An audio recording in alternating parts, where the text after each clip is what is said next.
Back with more Buffy. This is episode 13 of season 6. Very excited to carry on with the season, see where things are going to be taken as we delve further into the second half.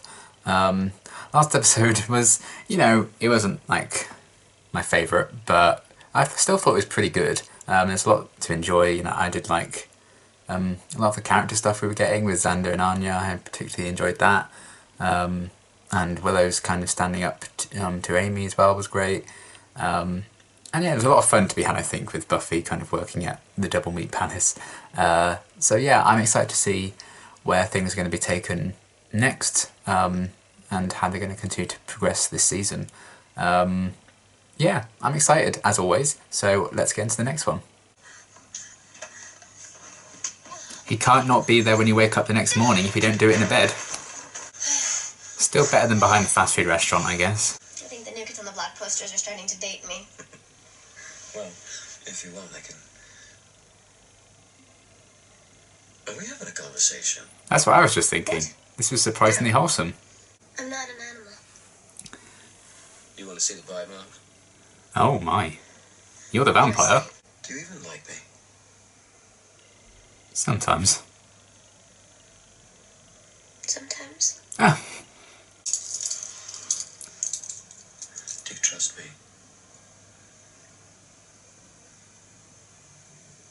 Never.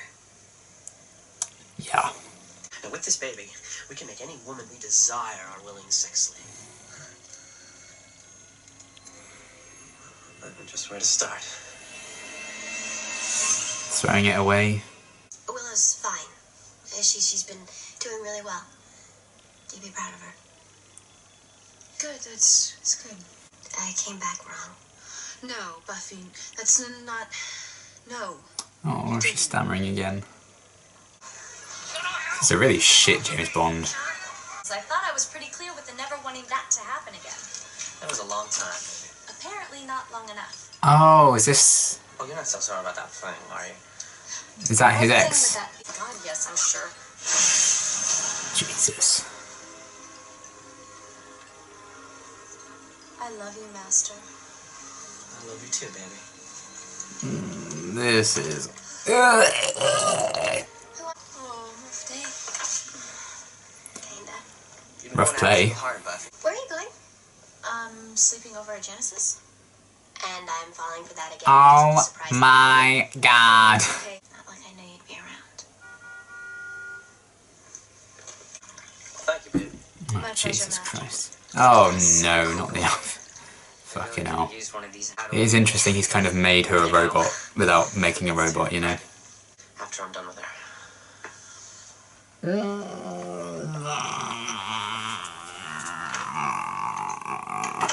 I said yes, but... Oh, it's not working. What did you do to me? I am not your girlfriend anymore. She's your ex? Dude, that is messed up. Oh, you think? Oh yeah, because it would have been fine if it was any other girl. Nice playing at being men. Well, this is not some fantasy. It's not a game, you freaks. It's rape. What? Oh. Stop her! Get off me.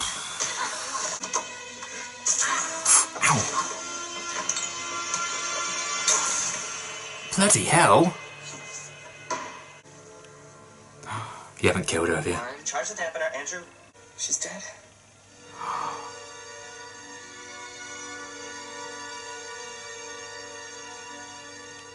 Oh, I have to get rid of it. it. Maybe a spell. Can you report it out of here? Is there anything that you can summon? Something that can devour that much? Oh, Jesus. He's not even thinking that, oh, is there something that could bring her back? You're not even thinking like a spell or whatever. How do we get rid of it? It was an accident. Maybe we could turn ourselves in. I accidentally hit her on the head with the ball. I'm not going to jail. We have two problems: the body and the Slayer. Well, what if there was a way that we could take care of them both? If they knew who you really were. She's Buffy. Tell me you don't love getting away with this.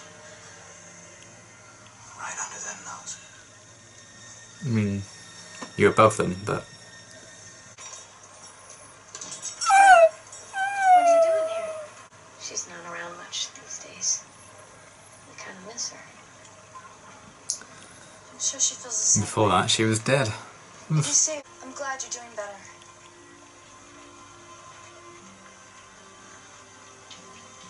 That's a step. That's a step in the right direction.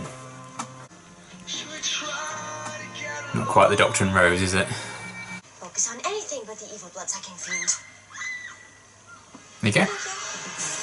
Unless this is a vampire. Bloody hell, what'd you do that for?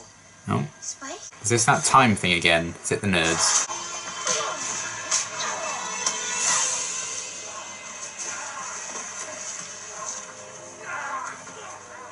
Oh, shit. She's dead. I killed her. Oh no. Bloody nerds. I'm gonna sort this out. Trust me. She said she never would. Gotta be some more girls we could kill. We stick to the plan. Oh god. Buffy thinks she killed Katrina. What's her problem now? Ooh. Ooh. At least we're in the bed for once.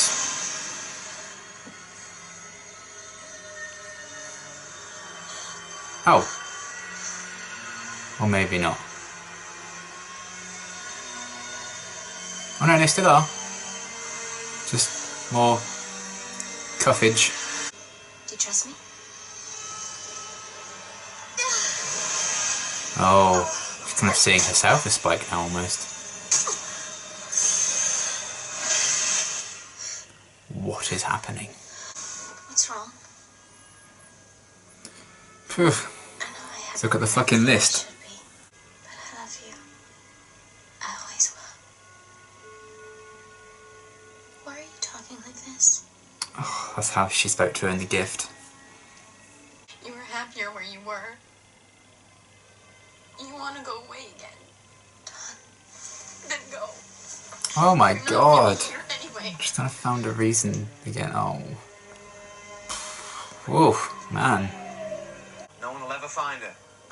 Where'd they find her? The river. She washed up half a mile from the cemetery. Basically. Oh, what a fucking mess. Just let me go. I can't. I love you. No, you Lost you don't. once already. You think I haven't tried not to? Oh, shit. Try harder. A girl is dead because of me. And how many people are alive because of you? How many have you saved? One dead girl doesn't tip the scale.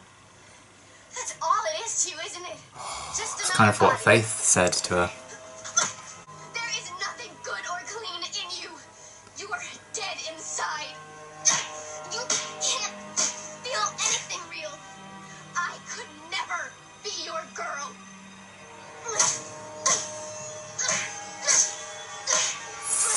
Oh.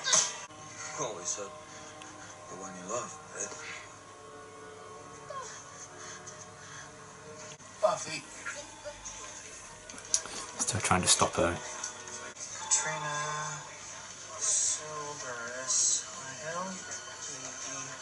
Lauren, just tell her to go away.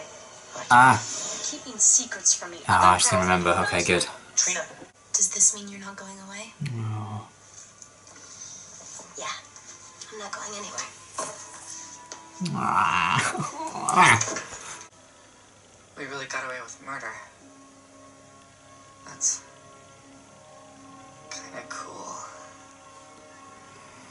Well, now I have no favourites in this trio. Yeah. Cool. Are you sure? He's having I've doubts, double-checked everything. hopefully. It altered you on a basic molecular level. Probably just enough to confuse the sensors or whatever in Spike's chip. But it's all just surfacey physical stuff. Wouldn't have any more effect. This can't be me. It isn't me. Why do I feel like this? Why do I let Spike do those things to me? You mean hit you?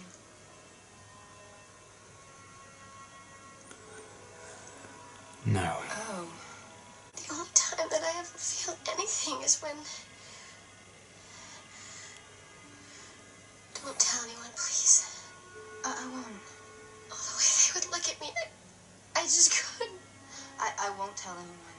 Do you love him? It's okay if you do. He's done a lot of good, and he does love you. Oh. And Buffy, it's okay if you don't. You're going through a really hard time, and you're... What? Using him? What's okay about that? Tell me that I'm wrong, please. Please don't forgive me. Please. God, please don't. Please don't forgive me.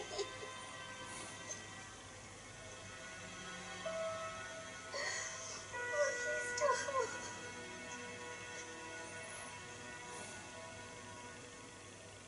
Hoo-wee. Okay. Whew. I think there's a lot to unpack there. Amazing episode. I would say it's one of my favourites this season. Man, everyone brought it in this episode. Sarah Michelle Gellar is just so good. When she cries, I cry. It's always the rule. I feel like there's just so much to talk about. The idea the episode played with, like, hurting the one you love. You always hurt the one you love. And how they kind of measured that up with that last conversation when Buffy was kind of telling Tara about Spike, and she was kind of saying, do you love him or don't you? And Spike's always saying, he loves Buffy, and yet he hurts her physically and maybe mentally at times. Buffy physically hurt him in this one as well, and always has done ever since they first met.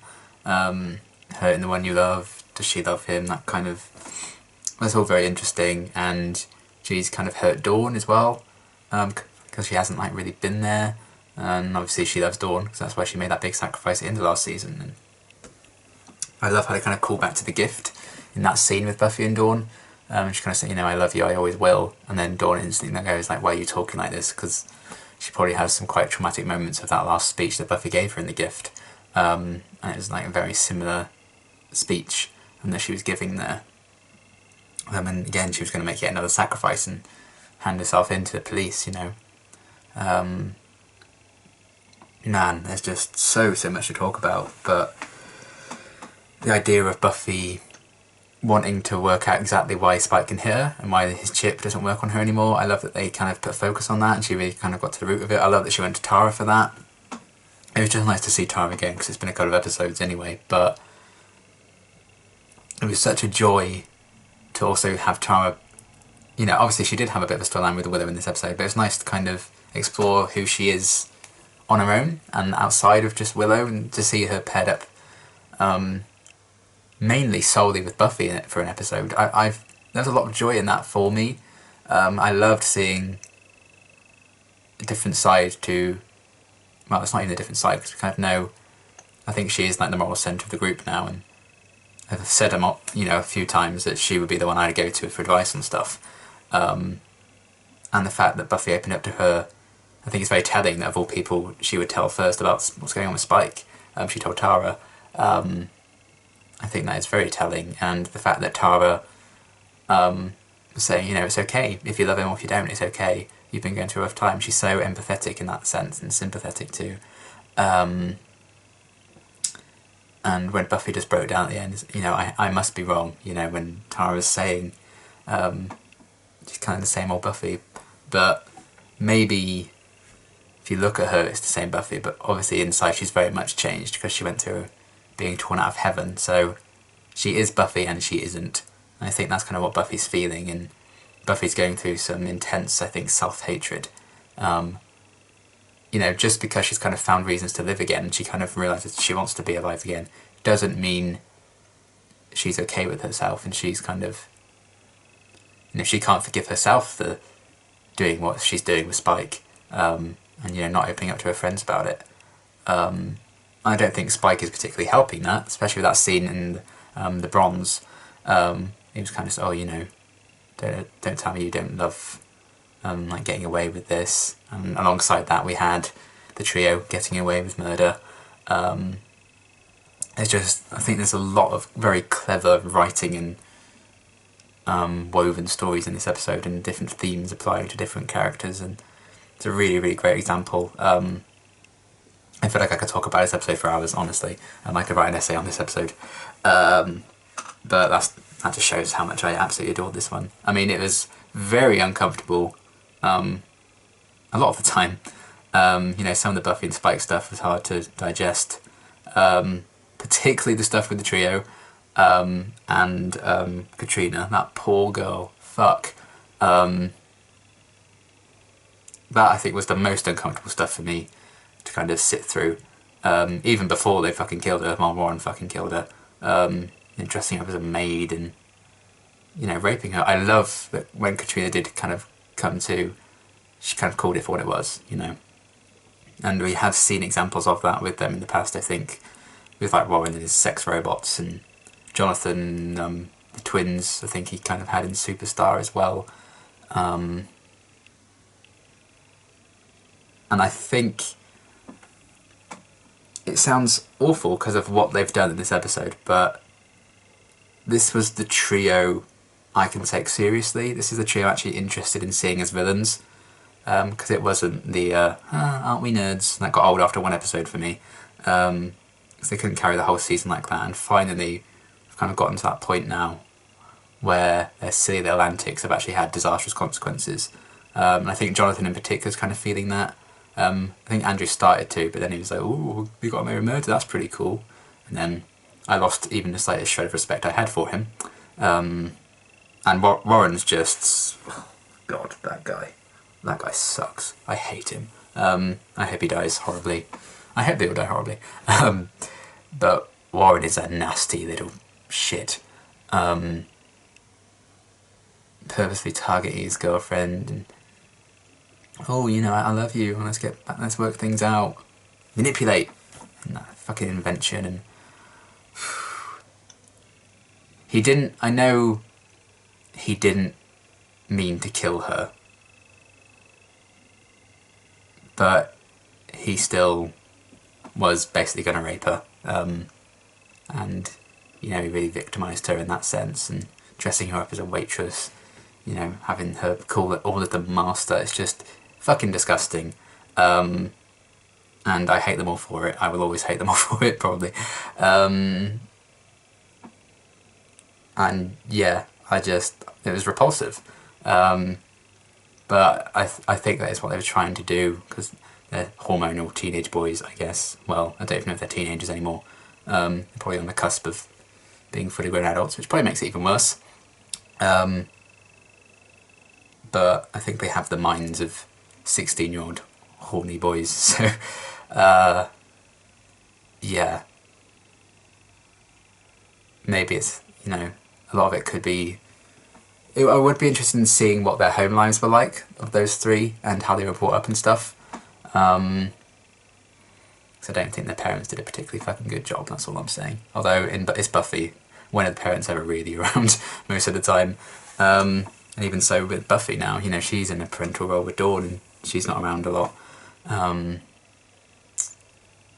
But yeah, the whole stuff with the trio I found very uncomfortable, but this is the kind of layers that I'm more interested in as a story. I think it's very powerful, even if it is repulsive and uncomfortable to watch, for me. And poor fucking Katrina, that's awful. Then when they just turn around and they don't even take responsibility for it, they try and frame Buffy for it, who then instantly wanted to take responsibility for it. I saw a lot of parallels with, like, the situation with Faith in season 3 in this one. Buffy seemingly attacking someone, you know, impulsively, and then they die.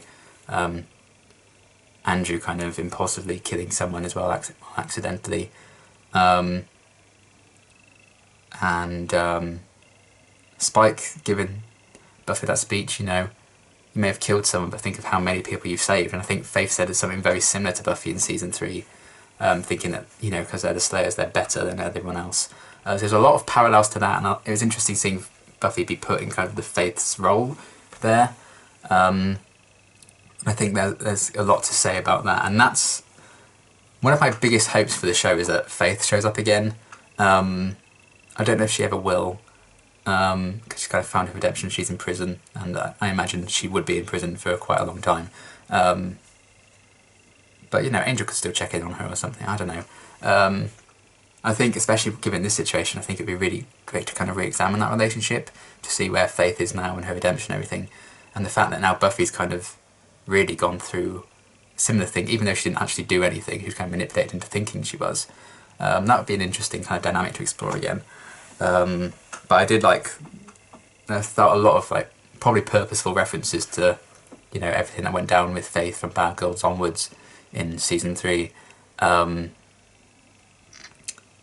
going down the path of hating herself. You know, Faith did hate herself. She tried and begged Angel to kill her because, you know, she felt she wasn't worth it. Now Buffy's going through the same thing. You know, I think it was caused by very different circumstances, but man, it's really heavy. But I really enjoy that kind of side of the story, and the fact that now, you know, the trio's little antics can be taken seriously now, because they went too far. And now Jonathan, I think, is carrying a bit of cold feet. That adds a layer to that dynamic that I think is going to be a lot more interesting for me to watch. Instead of, oh, let's perp on some girls again, they have consequences, and I hope they kind of face up to them, or they just brutally die, because I really can't be arsed with them. But they are definitely a lot more interesting as a villain now, but just because that's kind of finally happened, you know, it doesn't take away from the fact that they weren't very interesting to me in the first few episodes we saw them in. But yeah, they're disgusting little shits is my summary, and it was very uncomfortable, but it is making for a very powerful story depending on where it goes now. If there's going to be some inner conflict within them, I think that could be interesting. And you know, I think they are really committing to them being arseholes, particularly Warren. I think he's more of the manipulator. He's like, oh, hits her with a bottle. Oh, look what we've all done. I mean, yes, you all played a role in it because you're all being disgusting little pervs, but, you know, he's a real nasty piece of work, that bastard. So yeah, all of that, they are made, I think, much more interesting as a villain to me now. And I am intrigued as to where that story's going to go with them, because things really escalated within them, really. As opposed to, actually, the threat they pose to Buffy right now is still going to probably be fairly minimal. But I think they're more of a threat to themselves now than they ever have been before, and I find that infinitely more interesting than anything they've done with the trio so far. So I'm looking forward to seeing a bit more of that. Because I'd love it if Jonathan kind of turned against them and maybe helped defeat them or something, or, you know, they both turned against Warren, or I don't know. I don't think I want Warren to get a redemption because, ugh, slimeball. So yeah, all of that was very, very interesting to me. Seeing Willow still kind of going through her recovery was nice. I think she said 32 days or something to Tara. I love that little scene as well. Tara kind of checking in, you know, I'm glad you're okay. That was very, very wholesome. I loved Tara in this episode, she was great. It's nice to kind of see her again, as I think I talked about that earlier, but I just love the empathy she has for people and the moral compass she has, and I think she's very open to seeing all the different sides of things, and I love that Buffy kind of turned to her for that comfort at the end. I think that says a lot about Tara's kind of her heart, I guess. So I adored her in this episode so much, and I'd love to kind of see them do more of that with her being paired off with other characters, you know, so we can see a bit more of just Tara, the character, as opposed to Tara, the girlfriend, which isn't against the Willow Tara scenes, because I really like them together. But I think we still needed a bit more of a sense of who Tara was on her own, and I think we're really starting to get that, and I'm loving her all the more for that. I mean, I'm still itching for Tara and Willow to get back together, because it needs to happen eventually. But I'm still kind of enjoying the time apart. I mean, even in season 3, yeah, when Willow and Oz broke up, I kind of wanted that to last a bit longer than being apart, but it was only really for one episode, and even then it ended up being a what if episode, so they weren't really together. They wouldn't have been together anyway. But I think it would have been more interesting maybe to explore them apart and what that was doing to them. And I think they're actually doing that with Tara and Willow, which I think's making for a more interesting kind of breakup storyline. So I'm really enjoying that, and I love seeing this other side to Tara and having her all these scenes with Buffy. I think it's quite possibly my favourite episode for Tara. I mean, she has been my favourite kind of aspect of a lot of these plots, with the whole Willow addiction thing. She's one of my favourite things I think about Taboo the Raza. And well, basically episode 8, 9 and 10, I think she was one of my favourite aspects of those episodes. So I think something about the storyline's doing wonders for her, because it's allowing her to really shine, and not be the outsider anymore, which I really, really like. And yeah, Dawn, her kind of getting concerned that Buffy was just going to go away again because she preferred it when she was dead, and that's so, so sad. And, you know, I think the tragedy is she's not entirely wrong, but I think Buffy is working on that. But, you know, Dawn's already lost Buffy once before. She's lost her mum. She lost Tara when she moved out for, you know, in some kind of way. I think she lost Willow for a bit after the whole crash. She kind of pushed her away, I think, and quite rightly so. So I think she kind of felt betrayed almost by basically everyone around her that she's lived with or seen as like a parental figure. She doesn't want to lose anyone else. That was one of the few Spike moments I liked, when even after she got beaten to a pulp and she was disgusted with her actions there, just adding to that self-hatred. Even this person she normally hates and represents who she hates, she was even disgusted by how she treated him and is using him, and it's nice that she's kind of acknowledging that. Not that Spike would probably care, but it's still important to acknowledge that that is what's happening. And yeah, seeing him be I think he was quite manipulative in that scene in the Bronze. You know, he was kind of really forceful, I think, and pushing it a bit there. I didn't really like that, but I did prefer the scene near the end. We tried to stop her from turning herself in, and even after she kind of beat him to a pulp, he was still trying to stop her and like crawling after her. And you know, Tara's kind of saying as well, she truly believes that Spike loves her, and I think Spike does think that. And I think, as much as it is possible to love someone, I think he does when you're a soulless vampire. It was interesting that Buffy pointed that out as well. Because whenever Angel would have said, you know, oh, I love you, Buffy, you know, she never would have been, you have no soul, or whatever. You know, even when he was unjealous, she never would have. I know Angel had a soul, but it was very rare, I think, she ever used him being a vampire against him.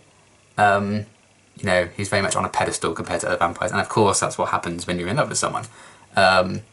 And I think that's kind of the difference between Angel and Buffy, and Angel and Spike, and why it's not real love, I think, for Buffy and Spike, at least not on Buffy's side of things. So I think that's kind of very interesting, that she very much needs to remind herself that Spike's a vampire, without a soul, but they still have some really like wholesome moments, like that first scene with them just chatting about decorating. I loved that. That was very wholesome, and they were kind of enjoying it and laughing together and joking together.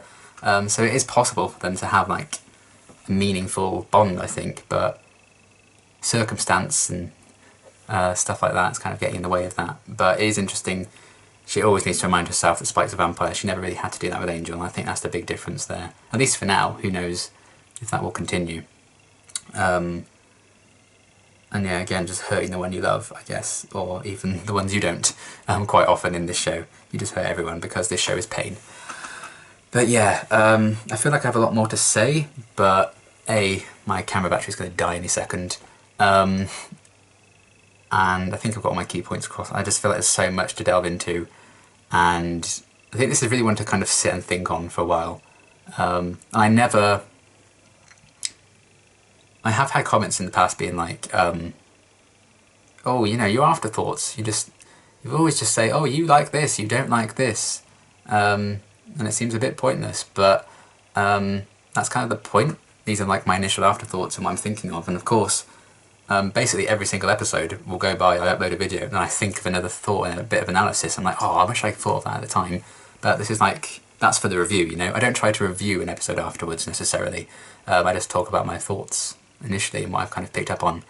So I never want to, you know, these afterthoughts are never supposed to be like my complete, you know, cohesive, well thought out analysis of an episode, because I basically finish an episode, take a minute, and start talking again. And and that's why I do the season reviews more so than anything else. It's because that gives me the room to kind of let the episodes breathe a bit more. I can think about the episodes in, you know, as a whole. Because, you know, once you see a whole story arc play out, sometimes episodes, you know, you can see the foreshadowing in them, so you can appreciate them a lot more. You can kind of see seeds being planted for future storylines and character arcs. So I wouldn't just be like, oh, you know, I've uploaded my reaction to, you know, Wrecked, and then that's all my thoughts, that's all I'm ever going to have to say about the episode. We never need to discuss or review that episode ever again, because it's not really a review, it's just a discussion. So that's kind of, talk about some of those comments. I mean, some of those comments were ages ago. But yeah, I hope it is understood that, you know, this isn't the be all and end all of my thoughts of an episode, because they're always going to change, you know. And that's what the season reviews are for. So I think this is going to be one to watch. I think when it comes back to the review at the end of the season, I think I'm going to have a lot more thoughts, and I can digest this episode a lot more and see where they go with it, and how that impacts my thoughts. But right now, as it stands, my gut reaction is one of my favourites of the season so far. I would say very emotional, very well acted, some very clever writing and intertwining of like themes and character stuff, and the callbacks to like the Faith arc in particular I kind of picked up on. Tara was really good. Again, the backwards and forwards of me loving and hating the Buffy and Spike relationship was interesting. And the idea of like always hurting the one you love was great. And the trio, I like them escalating that, even if it's very uncomfortable. So yeah, great episode. I really, really like this one, and I look forward to seeing what they're going to do next. My camera's flashing saying, please, dear God, stop talking because I'm about to die. So I will go. Thank you so much for watching. My next reaction will be Angel, episode 13, I think. And yeah, until next reaction, thanks for watching.